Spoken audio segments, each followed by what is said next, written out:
ये ओसीडी क्या है और कैसे होता है? बहुत सुना है ओसीडी ओसीडी, बट ये है क्या? क्या आपको भी ऑब्सेसिव कंपल्सिव डिसऑर्डर है? तो ओसीडी का सिंपल मतलब आप ये समझ लीजिए, यानी रिकरिंग थॉट्स, इंट्रूसिव थॉट्स और अनकंट्रोलेबल अर्जेस एंड कंपल्शंस और ऑब्सेशन भी आप इसको कह सकते हैं, ठीक है। तो ओसीडी का ये मतलब होता है। आई नो भी आपको इसकी और वजाहत चाहिए होगी, इसलिए हम थोड़ा आगे बढ़ते हैं। आप ये समझ लीजिए कि ये जो चीज़ है ना, इसके अंदर आप ऐसे ही बैठे हुए हैं और एक चीज़ करने का आपको दिल किया जोर से, और वो जो है ना बस शुक्र नहीं, ज़्यादा कुछ कर लो, एंग्जाइटी हो रही है अंदर जब तक आप नहीं कर रहे ना। वो ये नहीं है कि सिर्फ एक ही चीज़ करनी है, आप मेंटली भी उसको कर रहे हो तो सोशली भी आप इसको कर रहे होते हो और इसको परफॉर्म भी कर रहे होते। कैसे, अभी हम इसको आगे डिस्कस करते हैं। अब हम देखते हैं कि आखिर में कंपल्शंस किस तरह की या ऑब्सेशंस किस तरह के। सबसे पहले हम स्टार्ट करते हैं मेंटल कंपल्शन के हवाले से। ये नहीं है कि सिर्फ हाथों से या फिर हम अपनी बॉडी से जो करेंगे उससे ही है। No, let's talk about mental compulsion.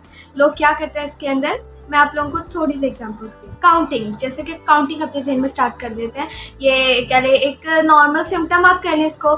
Most of the लोग जो ओसीडी के पेशेंट होते हैं अपने ध्यान में काउंटिंग कर रहे होते हैं, 1 2 3 4, या उनके जो भी है वो उसके बाद से काउंटिंग कर रहे होते हैं, और उनको लगता है कि शायद अगर वो नहीं करेंगे तो वो उन्हें अंदर बहुत एंग्जाइटी और बेचैनी फील हो रही होती है। अंदर से एक अनकंट्रोलेबल अर्ज और क्या करें आप, अनकंट्रोलेबल बिहेवियर जो है वो खुद प्रोड्यूस हो रहा होता है। वो अपने जहन के अंदर अपने आप को मेंटली कह ले नॉर्मल रखने के लिए जो है ये काउंटिंग कर रहे होते हैं। मेंटल रीअश्योरेंस बार बार कर रहे होते हैं कि मैंने ये काम किया था या नहीं किया था, ये काम हो गया था या नहीं हुआ था, ये सही से किया था या नहीं किया था, क्या वो वाला टास्क मुकम्मल हो गया था या नहीं हुआ था। और ये चीज़ें उन्हें बार बार परेशान कर रही होती है। अच्छा, एक बात आपका जानना ज़रूरी है थोड़ा सा, कि ओसीडी एक मेंटल डिसऑर्डर है। ये मतलब कि हो सकता है ये कभी कभार, मोस्ट ऑफ द लोगों को, मुझे भी हो सकता है कभी फील हुआ हो, आपको भी हो सकता है कभी फील हुआ हो, यानी कभी कभार ऐसे जहन में यही चीज़ के पता नहीं मैंने वो किया था कि नहीं, ये किया था कि नहीं, और ये हुआ था या नहीं हुआ था। बट ओसीडी जो है डेली लाइफ के साथ है। ये जो होता है ना, मतलब कभी कभार हमें होता है कि मैंने किया था या नहीं, या एक बेचैनी एंड एंग्जाइटी अंदर फील हो रही होती है। कभी कभार नॉर्मल कंपल्शंस भी हमें फील हो रही होती है। ये ना नॉर्मल माना जाता है, ठीक है, इसके अंदर तो कोई प्रॉब्लम नहीं है।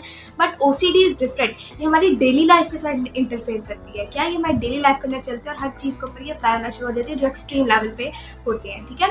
तो अब आपको नॉर्मल कोई मतलब हो रही हो ना अंदर, वो मत समझ लेना कि मुझे ओसीडी है, मुझे ओसीडी है। नो, इट्स नॉर्मल, ये हो सकता है, ठीक है। सो वापस चलता है अपने टॉपिक के ऊपर। मेंटल रीअश्योरेंस, बार बार अपने में मैंने टास्क किया था कि नहीं, और जब तक वो मतलब अपने आप को आंसर नहीं दे रहे होते, अंदर एंग्जाइटी फील करता है, और जब उन इसे अवॉइड करने की कोशिश करते हैं तो एंग्जाइटी इतनी बढ़ जाती है अंदर, तो इसीलिए फिर उन्हें ये करना पड़ता है। या फिर अपने आप को मेंटल रीअश्योरेंस देना कि कुछ नहीं होगा, कुछ बुरा नहीं होगा। हमेशा जहन कुछ उल्टा सीधा सोची जा रहे हैं, इंट्रूसिव थॉट्स आ रहे हैं, बुरी इमेजेस आ रही हैं, चीज़ आ रही हैं, अपने आप को बार बार कहना कि नहीं, ओके, मेंटल रीअश्योरेंस देना कि ओके, नो, एवरीथिंग्स फाइन, कुछ नहीं होता। अब ऐसे ही कुछ लोग समझते हैं कि ओसीडी का मतलब होता है, मतलब जो ओसीडी के पेशेंट होते हैं कमाल के ऑर्गेनाइज्ड होते हैं। उनकी ज़िंदगी देखो क्या कमाल की होती है, उन्हें हर चीज़ जो है बिल्कुल ऑर्गेनाइज चाहिए होती है, और ये बहुत कमाल के साफ़ सफाइयाँ करके रखते हैं। क्या ये सच है? एक्चुअली कुछ जगह ये सच है, कुछ जगह नहीं है, क्योंकि it depends on the compulsion. अब कंपल्शन किस तरह की हो सकती हैं? Example, colour coding. ये भी बहुत से लोगों को ओसीडी के अंदर जो है कह लें एक कंपल्शन हो सकती है, कलर कोडिंग। यानी हर चीज़ कलर के हवाले से रखना है। कपड़े आप लोगों ने अपने सेट करके रखना है, कलर के हवाले से रखना है। अभी ऐसे बैठी हूँ, आपको पता आपकी अलमारी के अंदर आपके कपड़े सही नहीं पड़े, नॉर्मल पड़े, आपको अंदर एग्जाइटी होनी शुरू हो जाएगी। मतलब ओसीडी पेशेंट्स की बात कर रही हूँ, आपको नहीं। तो मतलब अंदर एग्जाइटी होनी शुरू हो जाएगी, और अजीब सा लग रहा है कि पता नहीं मैं नहीं करूँगी तो पता नहीं क्या हो जाएगा, और अजीब से इंट्रूसिव थॉट्स आई जा रहे हैं बार बार। तो उठ के अपनी अलमारी कलर कोड वाला सेट कर ली, कमाल, अब जहन मतलब वो चीज़ से निकल गया है। मतलब एक अंदर से सुकून मिलता है उन्हें कलर कोडिंग करके। फिर हर चीज़ मतलब मोस्ट ऑफ द लोगों को, not all OCD patient, but most of the लोगों को जो है हर चीज़ सिमटी हुई है और साफ़ सुथरी चाहिए होती है, और अगर वो ना हो तो उन्हें बहुत ज़्यादा परेशानी शुरू हो जाती है। यानी कि ये चीज़ ऐसे क्यों पड़ी, ये चीज़ ऐसे क्यों पड़ी, वो खुद मतलब करना शुरू कर देता है। ये चीज़ जो है उन्हें तंग करती है। जब कोई चीज़ सही नहीं होती, या उनका सेटअप या उनका होम या उनकी चीज़ें इन ऑर्डर नहीं होती, तो ये चीज़ें भी उन्हें परेशानी देना शुरू कर देती हैं। फिर होर्डिंग, यानी कि उन्हें ना एक्स्ट्रा चीज़ें जो है वो अपने पास पालना शुरू कर देते हैं। एग्जांपल कैसे, नहीं आपके पास बहुत ज़्यादा एक्सेसिव चीज़ें हैं और वो उनके अंदर से कुछ चीज़ आप निकाल नहीं पा रहे हैं। कहते हैं ना कि ये चीज़ पुरानी हो गई यार, चलो ये दे दो, ये साइड पे करो, ये ख़राब हो गई है, या ये अजीब से, इसको हम साइड पर रख देते हैं, या इस चीज़ की भी मुझे नहीं ज़रूरत तो इसको हम किसी को दे देते हैं। तो उनसे ये नहीं किया जाता। क्यों? क्योंकि उनके जहन के अंदर बार बार आता रहता है कि अगर मैं इसको दे दूँगी तो अगर मुझे फ्यूचर में कभी ज़रूरत पड़ी और ये चीज़ मेरे पास ना हुई तो क्या होगा, फिर वो ऐसे एक्सेसिव कलेक्शन उनके पास आनी शुरू हो जाती है और वो चीज़ें भी वो अपने पास रखना शुरू कर देते हैं, अजीब चीज़ें जिसकी उन्हें शायद कभी फ्यूचर में भी ज़रूरत नहीं पड़नी होती, प्रेजेंट में भी कभी ज़रूरत नहीं पड़नी होती, और एमी वो कह लें एक्सेसिव कलेक्शन उनके पास आनी शुरू हो जाती है और अजीब यूजलेस चीज़ें भी उनके पास पड़ी होती हैं। यानी ये उनके लिए कह लें थोड़ा मुश्किल होता है चीज़ें करना। जैसे कि मैं एग्जाम्पल के तौर पर कहती हूँ, आप क्या एक फेवरेट आपकी एक येलो कलर की शर्ट है जो आप कभी पहनते ही नहीं हो, ठीक है, और आपको पसंद भी नहीं है, आप कभी पहनते भी नहीं हो, अजीब सी पड़ी हुई है और आप अपने अलमारी से मेटो और आप देख लो कि यार ये वाली जो शर्ट है ना मैं नहीं पहनती, इसको ना मैं किसी को दे देती हूँ। लेकिन साथ ही दिमाग में ख्याल है नहीं, अगर कभी मुझे ज़रूरत पड़ी येलो शर्ट की, अगर कभी येलो थीम पार्टी हुई और मेरे पास येलो कलर की शर्ट ना हुई तो मैं क्या करूँगी। मतलब एमी दिमाग में इंट्रूसिव थॉट्स आते रहने, एमी आगे जा के सोचते रहना और फिर वो चीज़ वापस रख लें। मतलब यूजलेस चीज़ें भी आप अपने पास रख लो तो एंड ये नहीं कि सिर्फ कपड़ों में ही, अप्लायंसेज ऐसी कोई भी चीज़ जो होती है ना, टॉयज़, अप्लायंसेज या कपड़े या कटलरी या कोई भी चीज़ जो होती है ना, आप लोगों को इसके बाद से तंग कर सकते हैं। चेकिंग, ये बहुत मेन चीज़ है, ये आप लोगों ने सुना भी होगा बहुत, चेकिंग यानी कि हर चीज़ को बार बार चेक करना और अंदर एक दिल में डर लगा रहना कि ये मैंने किया है कि नहीं, ये मैंने किया है कि नहीं। जैसे कैसे, मैं आप लोगों को बताती हूँ।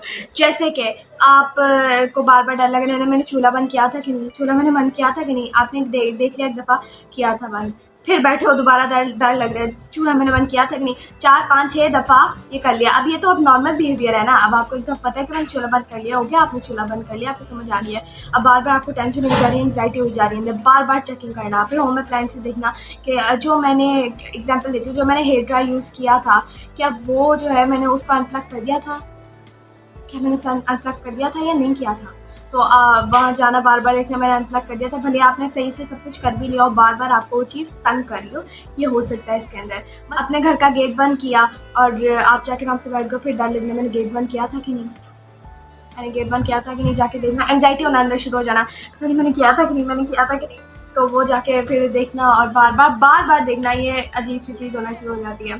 और कुछ केसेस ऐसे भी होते हैं जैसे कि अब आप कहोगे चलो यहाँ तक तो सही है, लेकिन अब एक ऐसा केस भी तो होता है ना कुछ, कि आप कहीं किसी से मिलने गए, आप अपने मज़े के लिए गए हो, आप उनसे मिलने के लिए गए हो और आप बैठे और आपको परेशानी शुरू हो जाए, क्या मैंने घर में चूल्हा सही किया था, क्या मैंने चूल्हा बंद किया था, भले आप चेक करके अच्छी तरह डट के चेक करके आए हो, गेट बंद किया था।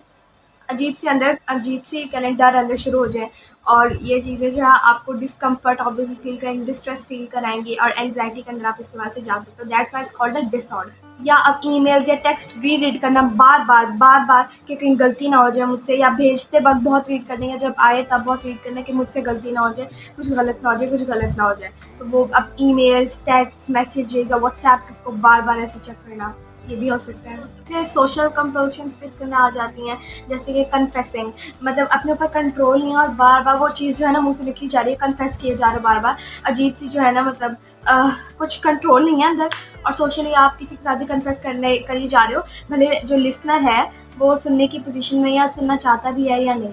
फिर एक वो बहुत ही कह लें अपोलोजाइजिंग बन जाता है, भले उनकी गलती हो ना हो, उन्हें लगता है कि पता नहीं मैं मुझसे कुछ ख़राब ना हो जाए, वो उसके अंदर ही लगना शुरू हो जाए और हर किसी से माफ़ी मांगना शुरू कर दे, भले उनकी गलती हो या ना हो। It's an abnormal behaviour, apologetic वो बहुत बन जाते हैं।